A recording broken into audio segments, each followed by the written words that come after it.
Politiquement correct sur Espace. Des empoignades. Les juristes, les journalistes qui mènent le débat. Tous les vendredis 20h sur Radio Espace. Jacques Lewaleno.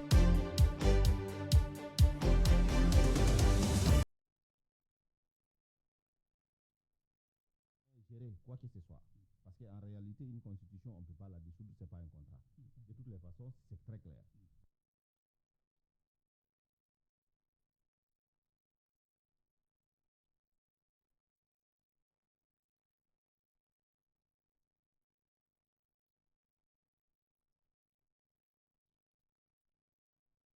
C'est ça la charte de la transition, une sorte de constitution. Mais aujourd'hui qu'elle est en élaboration, moi je me suis dit, ils veulent aller vite. C'est pour aller vite parce qu'aujourd'hui, vous savez, l'opinion nationale et internationale est en train de dire qu'ils sont en train de prendre du retard. Il faut faire certaines choses. Il faut mettre certaines institutions.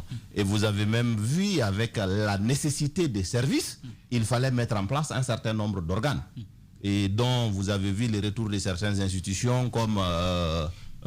je vais dire les institutions que nous avons vues, la Cour suprême et puis voilà, d'autres institutions qui sont là et d'autres qui pourront revenir. Pour encore une fois corroler cette idée que la Constitution est suspendue. Alors, donc, finalement, parce que on va dire de toutes les façons, nous sommes dans une situation d'exception. Évidemment. On peut bien comprendre que des militaires qui prennent le pouvoir décident de qui va diriger le pays, de qui va prendre telle ou telle autre décision. On prend un exemple bien souvent, c'est qui est arrivé au Mali où on a créé des conditions pour que d'abord le président de la transition, dans un premier temps, ce n'est pas celui qui avait fait le coup d'État, avant qu'il ne soit évincé bien sûr, mais il y a une charte qui encadre tout ceci. Qu'est-ce qui presse tant pour que le colonel Mamadi Doumbouya s'autoproclame président de la République sans qu'il n'y ait d'éléments juridiques qui encadrent cette fonction-là? Moi, je dirais peut-être qu'ils ont commencé à prendre des ordonnances, il fallait les justifier. Il fallait justifier les ordonnances tout de même. Parce que ce n'est pas le président du CNRD qui doit prendre des ordonnances. Il faut qu'il y ait au moins un président de la République pour prendre des ordonnances. Et nous avons vu des ordonnances qui sont en train de s'aligner. Je ne sais pas, nous sommes au niveau du 8e ou du 9e des de la 8e ou de la 9e ordonnance. Donc, ils sont en train de les prendre. Et comme ils disent, ils les justifient dans les visas pour nécessité des services. Et alors, pour justifier cette nécessité des services, je crois que c'est la seule raison d'explication qui pourrait nous amener à arriver là. Oui. Oui, d'ailleurs... je pense que ces ordonnances-là aussi qui réhabilitent les institutions posent un problème d'un point de vue forme. C'est-à-dire qu'on nous a dit que la Constitution était suspendue. Moi, je prends suspension qui a fait l'objet du deuxième communiqué du CNRD. Parce que juridiquement, une constitution, comme l'a dit tout à l'heure mon frère, une constitution ne se dissout pas. Ou alors ça ne peut se dissoudre que par abrogation. C'est-à-dire une autre loi fondamentale vient complètement remplacer celle qui était... Voilà, ça s'appelle abrogation en droit. Mais ça ne se dissout pas comme ça. Je pense qu'ils ont dû rectifier cela. Maintenant, là où j'ai un petit souci avec la réhabilitation des trois institutions pour le moment, c'est, on va dire... le manque de concordance entre dissolution d'une institution et réhabilitation d'une institution. Parce que juridiquement, si vous dissolvez une institution, ça signifie qu'elle n'existe plus. C'est comme si vous supprimez un fichier dans un ordinateur. Vous le supprimez et dans la corbeille, il est supprimé là-bas. Même sur le disque dur, c'est supprimé. Ça n'existe plus. Alors, bien sûr, ça n'existe plus. Donc, il faut créer. Il faut recréer. Donc, on n'aurait pas... Je ne comprends pas qu'on réhabilite une institution qui a été dissoute.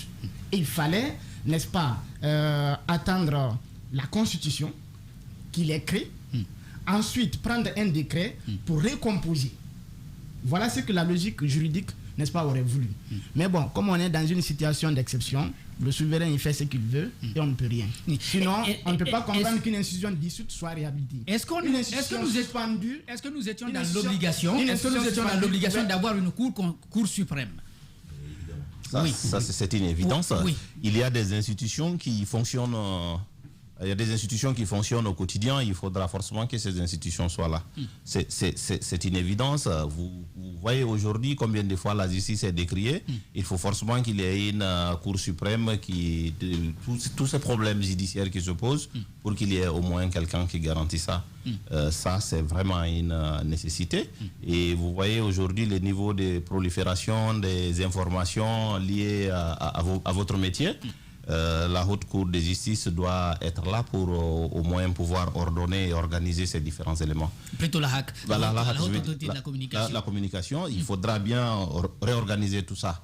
Et à ce niveau-là, c'est pourquoi je vous ai bien dit, ne pourrait penser la dissolution d'une constitution que ceux qui pensent vraiment qu'on peut gérer avec un blackout. Parce qu'à ce niveau-là, il y a des institutions qui vont forcément revenir. Et ces institutions, pour les faire revenir, la Constitution, elle doit être suspendue. Je peux vous faire une révélation. Aujourd'hui, cette Constitution-là, il suffit de prendre aujourd'hui une ordonnance pour la ramener. On peut la ramener. Parce qu'elle est suspendue.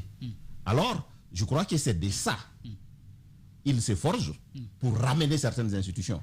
Mais si c'était dissous, on serait retrouvé dans quelque chose qui n'existe pas. Et par rapport à la dissolution des institutions qu'on est en train de réhabiliter maintenant. Oui. On ne peut les réhabiliter que lorsqu'on se base sur la Constitution qui est suspendue.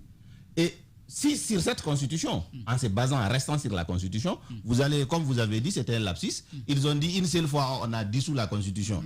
Depuis qu'ils sont revenus, tous les jours ils vous disent on a suspendu la Constitution. Pour pouvoir reprendre des éléments. Est-ce qu'une constitution suspendue peut servir? Une constitution suspendue, elle est suspendue. Comme on l'a dit. On l'a suspendue, on peut la ramener. Ce qui veut donc dire qu'on ne se base pas sur cette constitution pour réhabiliter. En fait, là-dessus, l'effet de la suspension de la constitution est effectivement la même chose que l'effet de la dissolution de la constitution pendant le temps de la suspension. Pendant que la constitution elle est suspendue, on ne peut pas l'invoquer. C'est qu'elle n'existe pas. Oui. Elle n'existe pas. Elle ne peut pas produire d'effet. Au fait, elle existe, mais elle est inopérante. Elle ne peut pas produire d'effet juridiquement. Oui. Donc, si finalement ça revient à quoi? C'est comme si jusqu'à n'est-ce pas, on va dire, à la réactivation de la constitution suspendue ou à la mise en place d'une nouvelle constitution, eh bien, on n'a pas de constitution, elle est suspendue, elle ne produit pas d'effet. C'est ça, au fait, l'explication juridique. Donc, toujours, moi, j'ai un problème avec la réhabilitation des institutions qui ont été dissoutes. Puisque quand elles sont dissoutes, il faut les créer. Maintenant, s'ils veulent reconduire la même équipe, c'est très simple. Ils prennent un décret et maintenant, on nomme les mêmes personnes au même poste. Là, il n'y a pas de souci. Mais on ne peut pas dissoudre une institution. On prend une ordonnance, on dit, bon, on les a réhabilités. Très simplement comme ça. C'est trop facile juridiquement. Je vais vous ramener en arrière avant de donner la parole, n'est-ce pas, aux économistes qui nous observent dans ce studio. En 2008, lorsque le capitaine Dadis et ses hommes ont pris le pouvoir, ils avaient effectivement procédé par la même manière. Ils ont dissous toutes les institutions, ils ont suspendu la Constitution. Et bien après, on a vu Lamine Sidimé désigné président de la Cour suprême. Est-ce qu'on va dire que nous sommes dans le même scénario aujourd'hui, Diallo?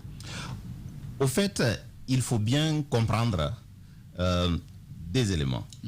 Au fait, la procédure juridique classique et la procédure lorsqu'on est dans une situation d'exception. Lorsqu'on est dans une situation d'exception, on se retrouve devant une situation de nécessité. Quelle est cette nécessité? C'est la nécessité du service public. Donc, devant cette nécessité de service public, ils pouvaient bien se taire et ne rien dire, ramener ces institutions qui vont travailler comme de la magie. Mais, ils veulent mettre une forme. Je suis d'accord avec mon ami lorsqu'on est dans une situation normale, cette forme, elle n'est pas cohérente. Mais dans une situation d'exception, c'est quelque chose à accepter. Justement, comme je l'ai dit. On l'accepte parce que il faut qu'on fonctionne tout de même. Regardez aujourd'hui, lorsque vous prenez même la structure, au-delà du président de la République, tout le monde parle de Mamadi Doumbouya. Aujourd'hui, tout le monde dit ils sont en retard, ils n'ont qu'à mettre en place un premier ministre. Vous savez pourquoi? C'est pour qu'on puisse savoir au moins il y a des institutions qui commencent à naître. Ça ne se limite pas simplement à un groupe. Ça devient institutionnel. Alors on est devant cette situation. De telle sorte qu'il faudra le reconnaître. C'est que quiconque prend le pouvoir, il va suspendre la Constitution, il va dissoudre les institutions, mais à des moments donnés, il va se retrouver devant une situation où c'est évident, soit il ramène ces institutions-là avec de nouveaux hommes, ou bien il met ces hommes-là en attendant de trouver ses propres hommes.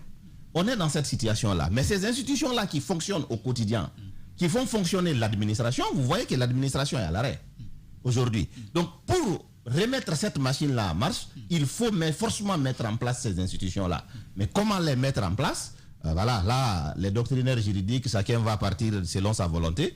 Mais ce qui est clair, c'est qu'on a besoin de ces organes-là qui ont été réhabilités et ça ne va pas se limiter à ça. On a besoin d'autres organes. Parce que très prochainement, on va commencer à parler de constitution. Ça commence déjà à se parler dans toutes les radios.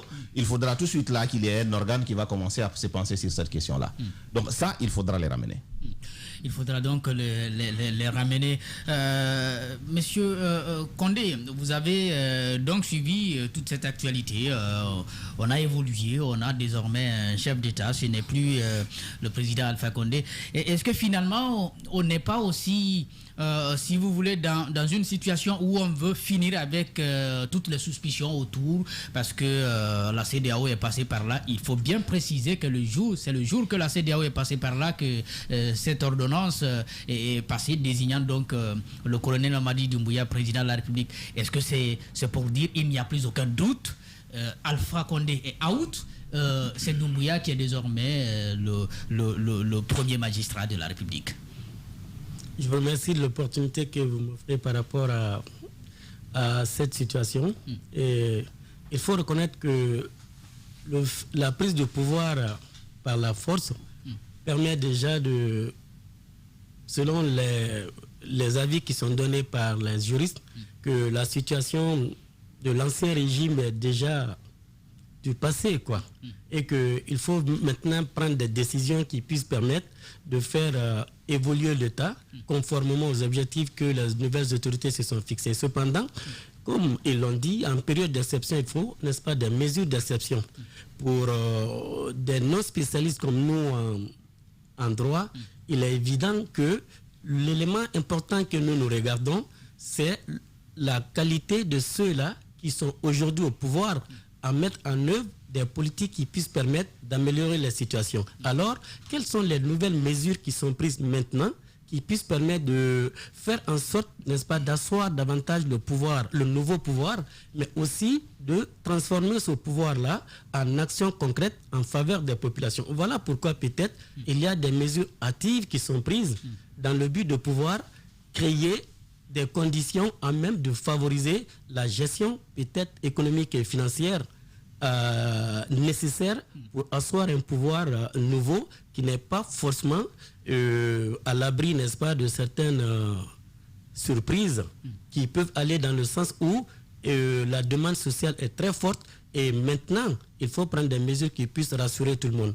Je pense que cette situation est essentielle et il faut l'accepter ainsi. De la gestion économique, il en sera question tout à l'heure et avec vous. C'est pourquoi nous vous avons fait appel, vous les économistes, fascinés dans le même ordre d'idées. Et ça, je parle vraiment de l'administration. On a vu que ce sont des secrétaires généraux des départements ministériels qui remplacent des ministres.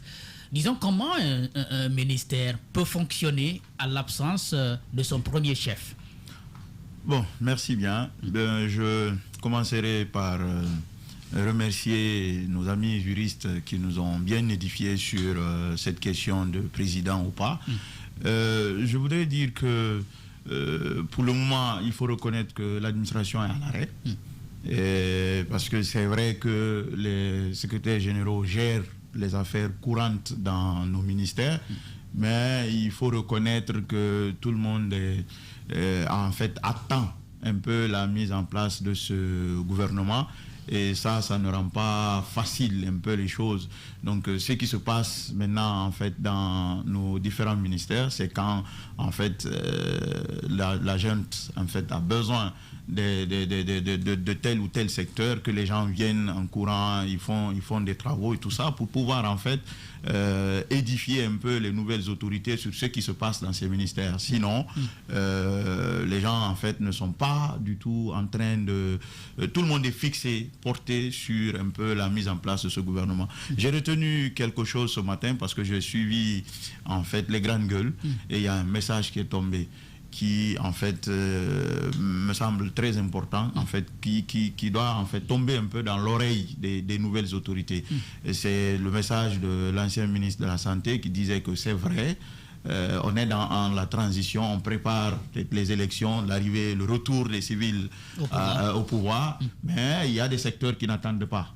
Voilà, c'est par exemple celui de l'éducation et de la santé, parce que ça n'attend pas que la transition finisse pour qu'on s'intéresse, parce que là, c'est au quotidien. C'est au quotidien. Donc, je pense qu'il faut que les nouvelles autorités, c'est vrai, ils ont maintenant fini d'échanger avec toutes les forces vives de la nation. Ce serait très, très important pour nous maintenant que nous allions vers la mise en place de ce gouvernement. Parce que il faut reconnaître que c'est dans ces secteurs-là que les discussions seront poussées pour en fait mettre le pays sur le sentier de l'avancement, même si pour le moment on ne peut pas parler de développement, mais il faut reconnaître que le pays sur plusieurs secteurs ne doit pas s'arrêter. Amidou, l'administration à l'arrêt, à l'absence des ministres, mais aussi parce que tout le monde attend de savoir ce qui va se passer, n'est-ce pas, des conséquences véritables sur l'économie?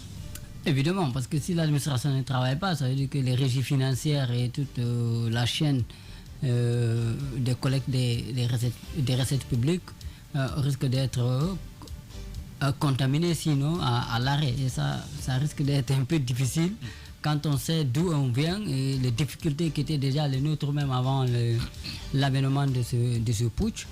Donc je crois qu'il est temps de mettre à la tête de ce gouvernement ou bien de ces entités des visages. Donc il nous faut un gouvernement pour pouvoir avancer. Donc il faut, je crois, le plus vite possible une charte.